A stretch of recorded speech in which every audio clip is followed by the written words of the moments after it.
E aí, abençoados, tudo bem com vocês? Eu sou o professor Ray Lopes, professor de Geografia, e hoje nós falamos aí com a turma do 9º ano A e B do Colégio Lidírio Ferreira Lima, no distrito de Espantagado, em Queimadas, na Bahia.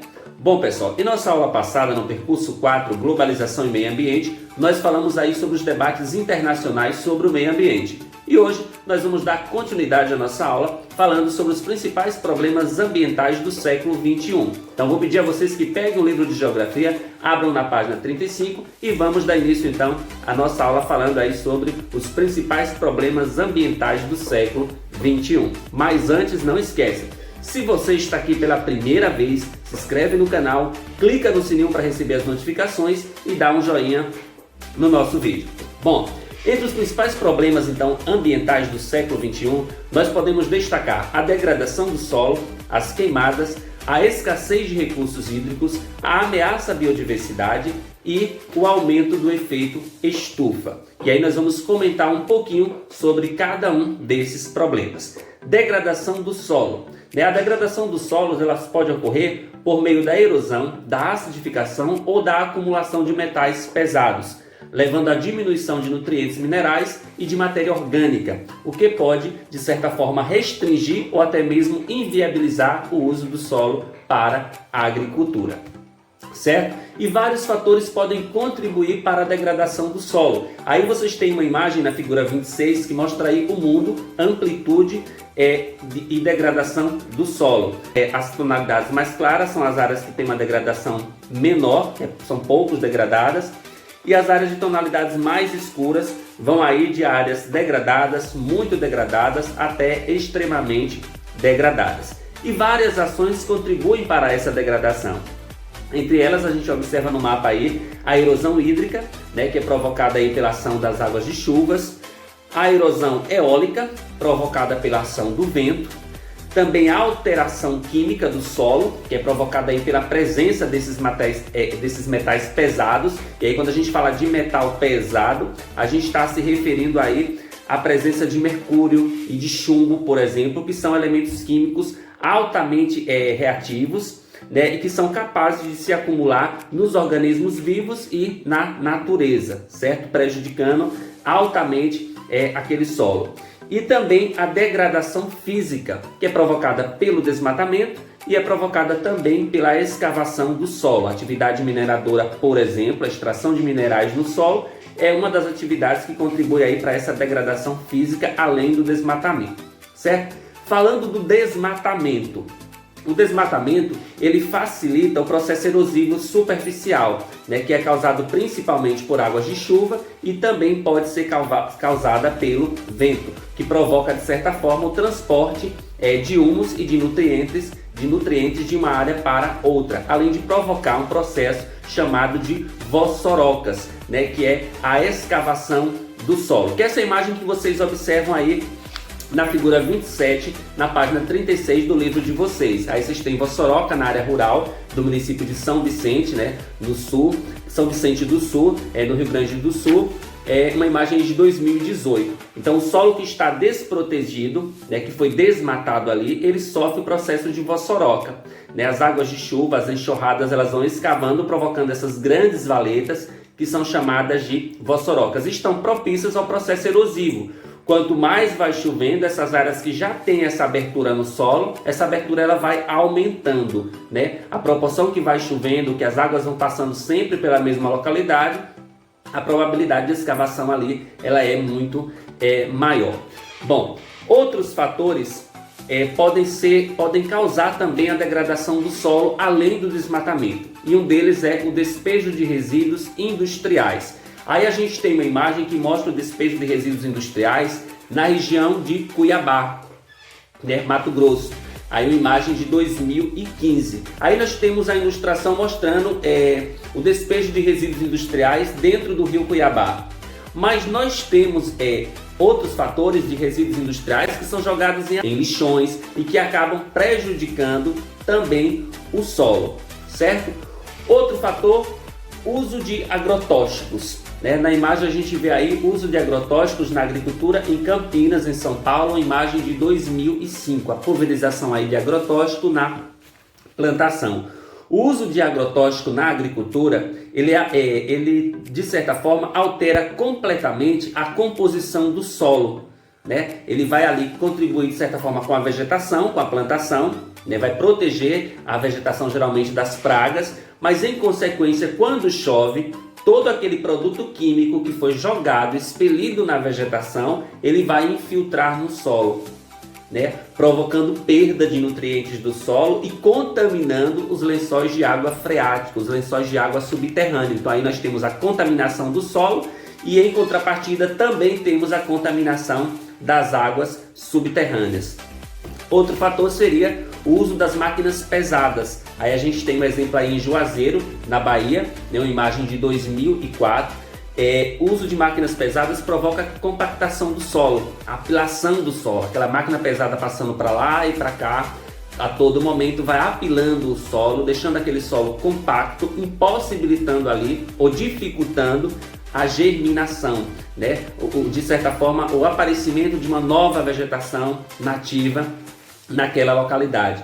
E temos também a sobrepastagem, também conhecida como sobrepastoril, né, que se refere ao número excessivo de gado, de cabeças de gado por área de pastagem, que além de compactar o solo, mesmo processo causado pelas máquinas pesadas, também destrói a cobertura vegetal, impossibilitando aí, digamos assim, que essa vegetação nativa ela renasça novamente, porque o gado está sempre sapateando ali por cima. Bom, todos esses fatores aí, todos eles de certa forma acarretam na compactação do solo e de certa forma facilitam o processo erosivo, né? Facilitam o processo erosivo, o transporte de nutrientes, a redução da capacidade de certa forma de infiltração da água, porque o solo está mais rígido, está mais duro, então a água para infiltrar, a água demora mais tempo, ela tem uma dificuldade maior de conseguir infiltrar naquele solo compactado, certo? E em consequência disso nós temos o impacto do desenvolvimento das raízes, né? As raízes das plantas elas têm dificuldade em se desenvolver em locais onde o solo está muito compactado, certo? Além disso, temos um outro fator. Grande parte da população ela ainda desconhece as formas adequadas de trabalhar com o solo, né, seguindo os princípios técnicos que são capazes de evitar a sua degradação. E aí dessa forma é necessário, há uma necessidade muito grande da implantação de programas educacionais. Esses programas educacionais que visam de certa forma atender a população do campo para o uso sustentável do solo, né, para que as pessoas aprendam a utilizar o solo, mas de forma sustentável, sabendo que eles vão necessitar do solo por muito tempo e que as gerações futuras também necessitam utilizar esses recursos. E esse recurso precisa então ser protegido, certo? Bom, um outro problema que nós podemos citar são as queimadas, né, que são provocadas de forma acidental ou voluntária. As queimadas elas são motivos de grande preocupação entre governos, estudiosos e também ambientalistas, certo? Esse é um método muito antigo, então as queimadas não é algo novo, não é algo que vem acontecendo agora, é muito antigo, certo? É um método muito antigo utilizado por agricultores, principalmente por pequenos e médios agricultores em diversas partes do mundo, certo? Para abrir ou até mesmo para limpar áreas agricultáveis, ou até mesmo para a formação de pastagens. As queimadas elas acabam de certa forma destruindo a camada superficial do solo, né, a alta temperatura, e aceleram o seu processo de desgaste e esgotamento. No passado, muitas pessoas acreditavam que as queimadas elas serviam para, de certa forma, nutrir o solo, para trazer nutrientes, que a cinza dos vegetais queimados serviam como nutrientes para o solo. Só que muito pelo contrário, a alta temperatura provocada pelo fogo ela acaba destruindo os nutrientes que existem naquele solo. Então as queimadas elas não ajudam em nada, de certa forma, no solo. Elas muito pelo contrário, elas prejudicam, porque a alta temperatura ela vai destruir, contribuir para a queima de nutrientes que estão presentes ali naquele solo. E além disso, essa prática ela acaba comprometendo também o habitat de inúmeras espécies animais e vegetais que sobrevivem naquela região. né? E pode contribuir também com o efeito estufa, aumenta o processo do efeito estufa, que seria o aquecimento global, a poluição atmosférica, que é responsável por essas altas temperaturas que nós estamos tendo em nosso planeta. E em casos ainda mais graves, o fogo ele pode tomar uma proporção maior, alcançar algumas habitações, algumas regiões aí habitáveis, algumas tribos indígenas, plantações, áreas de pastagens, provocando com isso destruição e até mesmo mortes, não só de animais, como também de pessoas. E aí, quando a gente fala de queimadas, existem vários fatores, várias causas, na verdade, que podem provocar as queimadas. Existem vários tipos de queimadas. Existe aquela queimada que é utilizada dentro da prática agrícola, existe aquela queimada que é uma queimada negligenciada, sem querer, de certa forma, não é proposital, mas existe também a queimada criminosa e a queimada climática. Professor, me dê exemplo aí de uma queimada de uma prática agrícola. Bom, a colheita manual da cana-de-açúcar, por exemplo, é um tipo de prática agrícola que se utiliza a queimada, né, com o objetivo de limpar o terreno e facilitar com isso o corte da cana. Então essa é uma prática ainda muito comum em canaviais. Com relação à prática criminosa, nós temos o vandalismo, né, que é quando as queimadas é provocadas de forma intencional, com o descarte de um cigarro aceso. Muitas vezes você vai fumando no carro, pega o cigarro, a bituca do cigarro aceso ainda e joga para fora da janela do carro. Aquela bituca ali vai parar em um local que tem ali uma vegetação seca e vai pegar fogo e tomar uma proporção muito maior. Nós chamamos de vandalismo e criminosa porque você sabe que você está descartando uma bituca de cigarro que pode provocar. Se você está jogando ali dentro da mata, você sabe que aquela bituca de cigarro ela vai provocar um incêndio, ela pode provocar um incêndio. Então ela é criminosa, certo? Um tipo de queimada aí negligenciada, é quando você não tem a intenção, mas você também sabe que isso pode acontecer. A exemplo do São João, é comum que as pessoas soltem fogos, é comum que as pessoas soltem balões em algumas regiões, e esses balões ou fogos elas podem cair em algumas áreas de floresta, áreas secas, elas podem cair em áreas urbanas.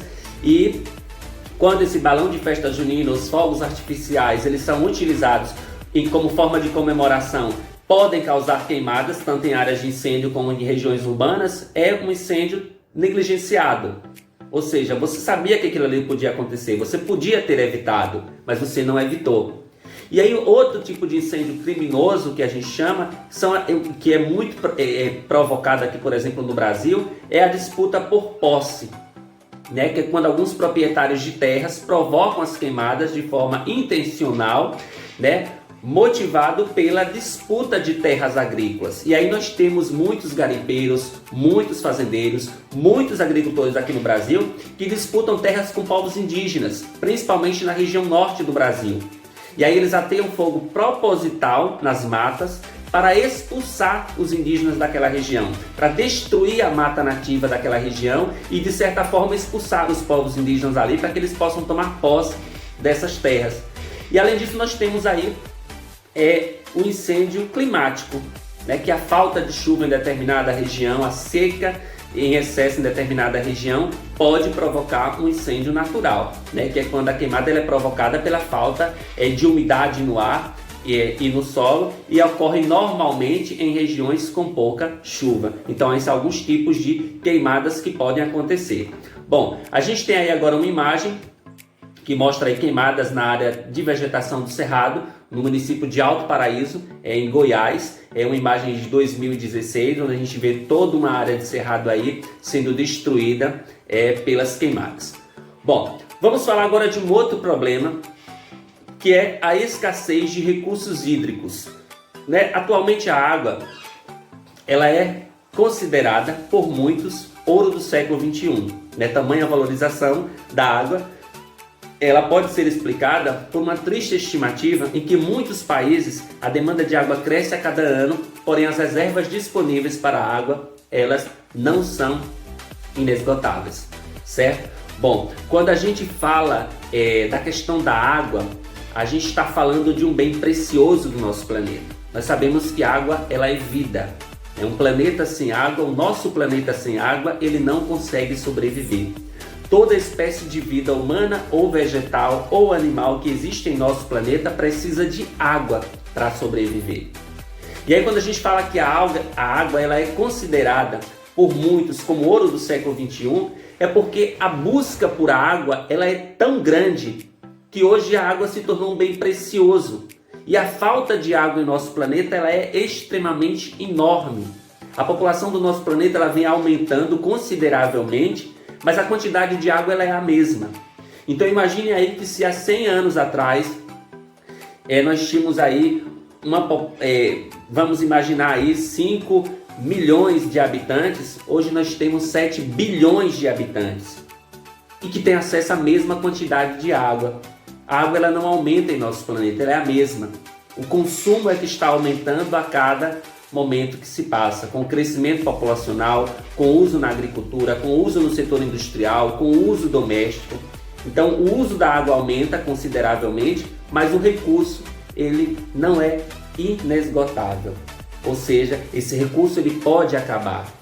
Esse recurso, se mal utilizado, ele pode deixar de existir. E aí a gente pode analisar a quantidade de águas, de rios poluídos que a gente tem no nosso planeta e que deixaram de ser rios de água potável. Essa água não pode ser mais utilizada para o consumo humano.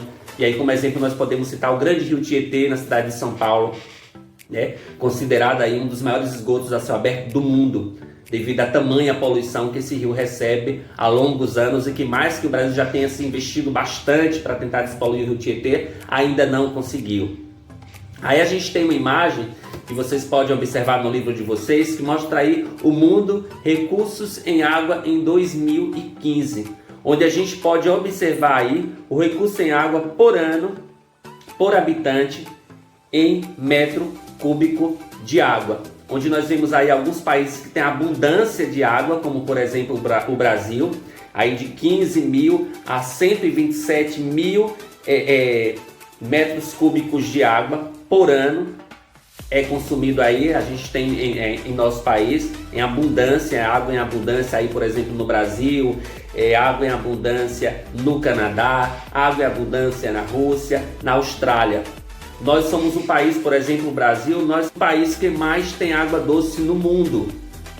Mas em compensação nós temos, mesmo dentro do nosso país, algumas localidades com escassez de água, com escassez de chuva. E a gente pode citar a nossa região, que é a região Nordeste. Então a gente percebe o quê? Que a água ela não é distribuída no nosso planeta de forma igual. Existem algumas áreas que têm uma quantidade de água em abundância, e existem outras que têm escassez de recursos hídricos, que é a falta de água. E aí, se a gente observar nesse mapa aí, a gente vai ver que essa área laranja, que corresponde em sua maioria aí aos países do norte da África, são países que têm menos de 50 metros cúbicos de água, 500 metros cúbicos de água. Ou seja, há uma penúria absoluta de água. A falta de água ela é constante. São países que têm uma dificuldade enorme para ter abastecimento de água. São países que brigam por água, para ter água. Essas áreas amarelas aí também, em sua maioria na África, na Europa e aí no Sudeste Asiático, que mostra aí as localidades que tem aí em torno aí de 1.001 até 1.700 metros cúbicos de água. Então isso aí está relacionado aos recursos em água por ano, por habitante. Quando consome cada habitante por ano de água nesses países. Então aqui no Brasil, enquanto eu, um exemplo, consumo aí em torno de 15 mil a 127 mil metros cúbicos de água por ano. Na África, existem pessoas na África que consomem menos de 500 metros cúbicos de água. Então a gente vê a desproporção é muito grande, a disparidade ela é muito grande. Então a gente percebe por esse mapa aí, por essa ilustração, que existem países com grande abundância de água e existem outros com uma escassez enorme de água, uma dificuldade muito grande de água para abastecer a sua população, certo? E aí entre os principais fatores que causam o aumento da demanda por água no mundo, nós podemos citar 3 deles que se destacam, que é o crescimento demográfico, o desenvolvimento industrial e a expansão da agricultura irrigada. Ou seja, o crescimento da população é um dos principais fatores que causam essa demanda, essa necessidade por água. A população, como eu disse no início, ela vem aumentando consideravelmente. Hoje nós somos mais de 7 bilhões de habitantes, mas a quantidade de água ela é a mesma. Daqui a alguns anos a estimativa é que até 2050 a população mundial esteja equiparada em aproximadamente 9 bilhões de habitantes, mas a quantidade de água vai ser a mesma ainda. Então o crescimento demográfico é um dos principais fatores, porque quanto mais aumenta a população, mais a demanda, mais a busca por água, ela vai aumentar também. E aí nós temos um outro que é o desenvolvimento industrial. Com o crescimento do setor industrial, aumenta o consumo de água também, porque o setor industrial consome bastante água, né? A expansão da agricultura irrigada. A agricultura irrigada é a atividade que mais gasta água no planeta. E a maior parte dessa agricultura é feita de forma irregular, é feita de forma errada, é feita de forma inadequada por pequenos e médios agricultores. Mas a agricultura de irrigação, ela gasta muita água porque a maior parte dos países que não tem uma probabilidade de chuva regular durante todo o ano, utilizam a atividade de irrigação para suprir essa necessidade de falta de água na sua plantação.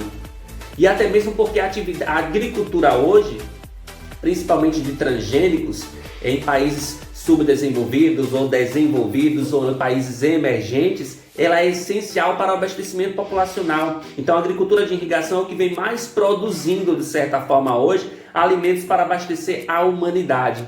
Aumenta a população, mais necessidade, mais demanda por água, mais necessidade de áreas agrícolas e, consequentemente, mais áreas desmatadas para o início da atividade agrícola.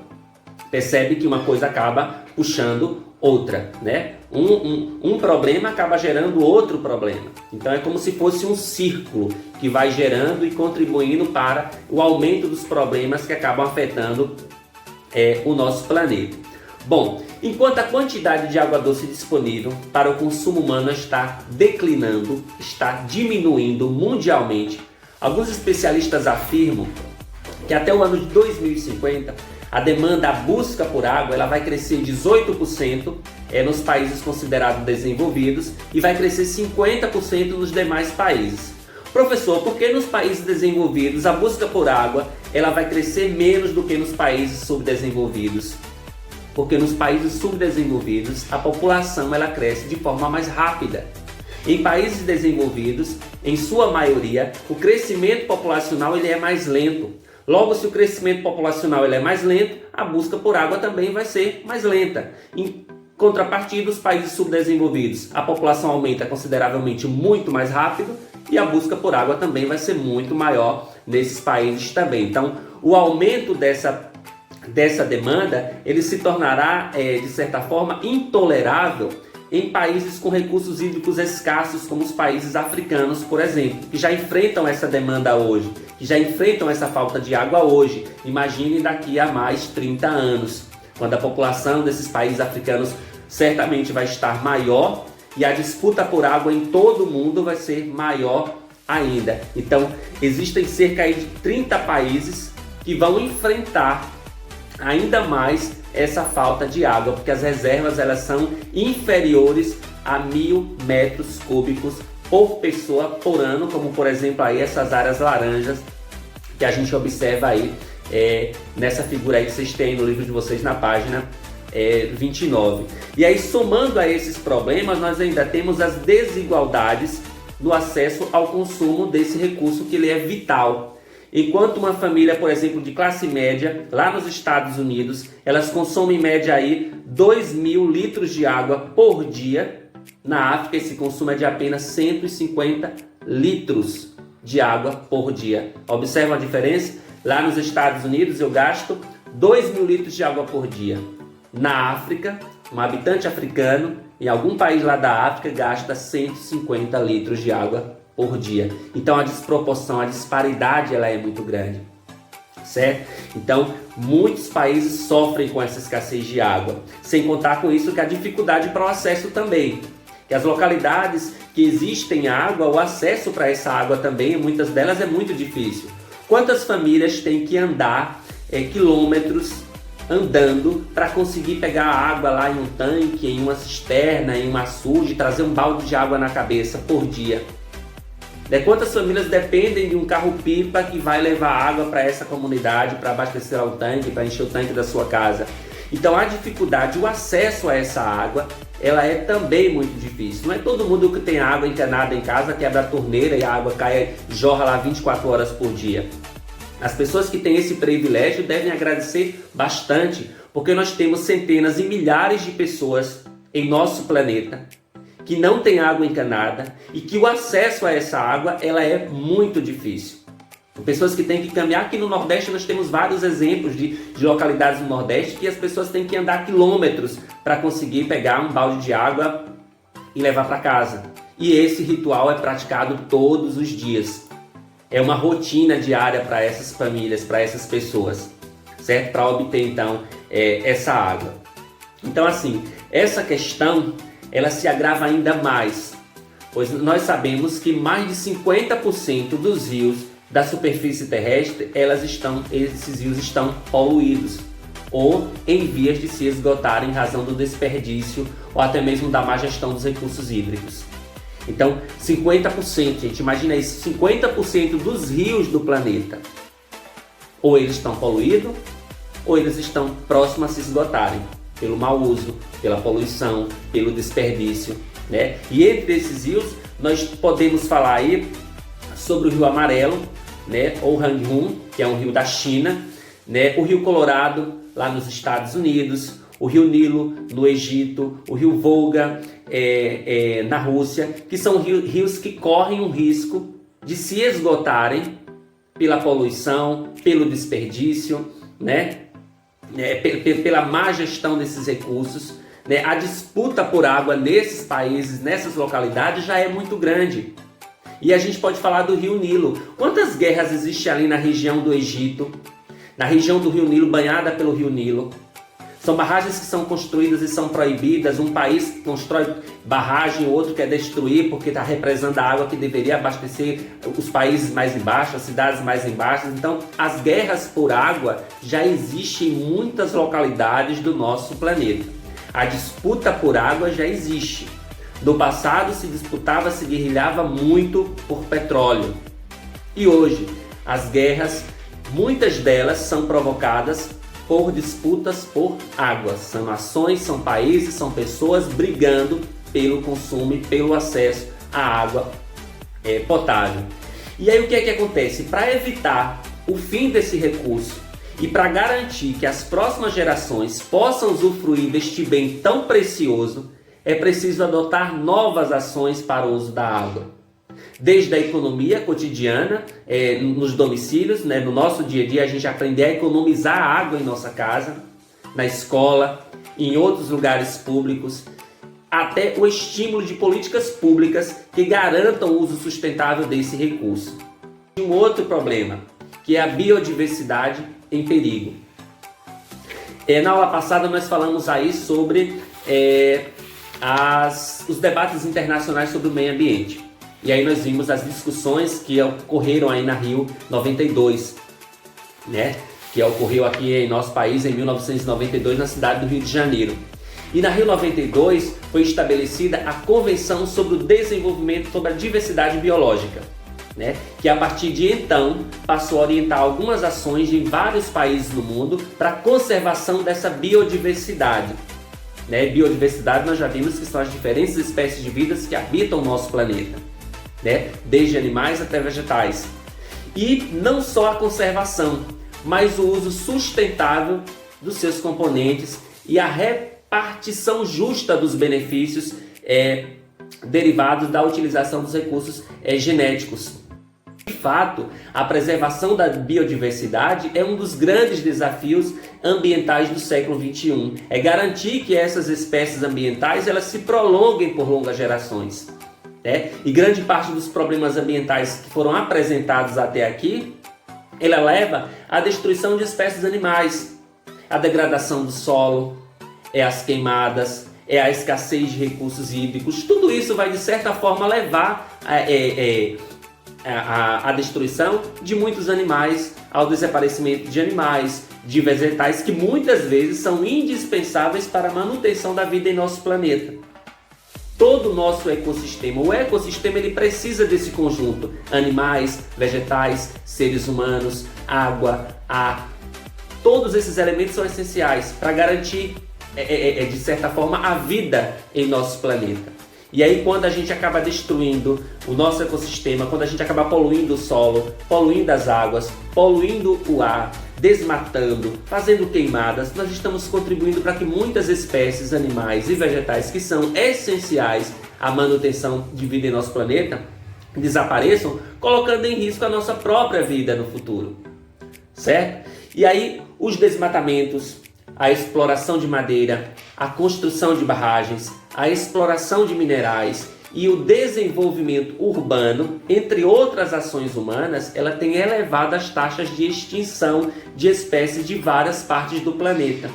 Muitas espécies de animais e de vegetais vêm desaparecendo do planeta, provocadas pelo desmatamento, pela exploração de madeira excessiva, principalmente de madeira ilegal, pelas construções de barragem que provocam inundações, pela exploração de minerais que provocam escavamento do solo, pelo desenvolvimento urbano que provoca a derrubada de áreas nativas para a construção de cidades, de ruas, de avenidas e setores industriais, entre outras ações humanas que acabam afetando, de certa forma, o meio ambiente e, de certa forma, contribuindo para que essas taxas de extinção de espécies, tanto vegetais quanto animais do nosso planeta, elas venham aumentando consideravelmente. E aí nós temos uma imagem aí que mostra aí o índice global, o índice de planeta vivo global aí de 2014. Indica a alteração então da biodiversidade mundial, né, acompanhando aí o crescimento de aproximadamente aí 14.152 populações de 3.706 mamíferos, aves, répteis, anfíbios, peixes de diferentes biomas e de diferentes regiões do nosso planeta. E aí, observando este gráfico, a gente percebe o quê? Que o gráfico mostra aí que de 1970 a 2012 houve um declínio, houve uma queda de aproximadamente aí 58% da saúde da biodiversidade, ou seja, houve uma diminuição de 58% na abundância aí de espécies ao longo desse período. Esse número aumentou, né? Segundo o índice global do planeta vivo, em 2020 esse número aumentou para 68%. Então é uma causa séria, né? Nós temos aí um grave problema que vem afetando aí o nosso planeta, que é a biodiversidade, né? Essa diversidade de animais e de vegetais que nós temos no planeta e que vem diminuindo consequentemente devido a todos esses problemas que nós já relacionamos: ao desmatamento, à exploração de madeira, à construção de barragens, à exploração de minerais e ao desenvolvimento humano, entre várias outras ações realizadas pelos homens. E aí a gente tem uma imagem aí para fechar aí a nossa aula com uma ave aí encharcada de petróleo após vazamento deste produto no mar próximo à ilha Sakhalina, na Rússia, em 2015, né? Um dos grandes problemas também que nós temos é o derramamento de petróleo, de vazamento de petróleo no mar, e que acaba afetando também a vida das espécies marítimas, das espécies das aves, dos peixes, que dependem ou que vivem próximo a essas águas que acabam sendo contaminadas pelo vazamento de petróleo. Então, o que é que a gente pode estar fazendo para garantir, para preservar o meio ambiente e garantir a biodiversidade? É preservar as árvores, não realizar podas ilegais, nunca desmatar uma área florestal, cuidar bem dos cursos de água, nunca colocar lixo nos rios, lagos ou outros ambientes aquáticos, principalmente, né, áreas próximas ao local onde há aguadas que são utilizadas pela população, não pescar em épocas de reprodução, não realizar caça ilegal, nunca comprar animais silvestres sem registro, porque a gente acaba incentivando com isso o tráfico de animais. Cuidar bem do seu lixo, nunca jogar lixo no chão, importando-se sempre com o destino adequado daquele lixo, aonde ele vai parar, separar o lixo reciclável do não reciclável. Isso é muito importante para diminuir a quantidade de lixo nas grandes cidades. E a gente pode também reutilizar, reaproveitar, recicle, é o chamado 3Rs, reutilize, reaproveite e recicle tudo que for possível ser reutilizado. Reduza o consumo de água, não desperdice tanta água, reduza o consumo de energia elétrica, evite andar muito ou apenas de carro, certo? Compre apenas aquilo que é necessário. Quanto mais você consome produtos desnecessários, mais você contribui para os prejuízos provocados ao meio ambiente. A dica é sempre que você for comprar algum produto, se questione: eu realmente preciso desse produto? Né? A produção exagerada de produtos, elas acabam ocasionando a exploração dos nossos recursos de maneira descontrolada. E assim sendo, só consuma o necessário, só aquilo que realmente for importante para a sua vida, para a sua sobrevivência, certo? Então a nossa aula de hoje fica por aqui e até o nosso próximo encontro. Fiquem com Deus.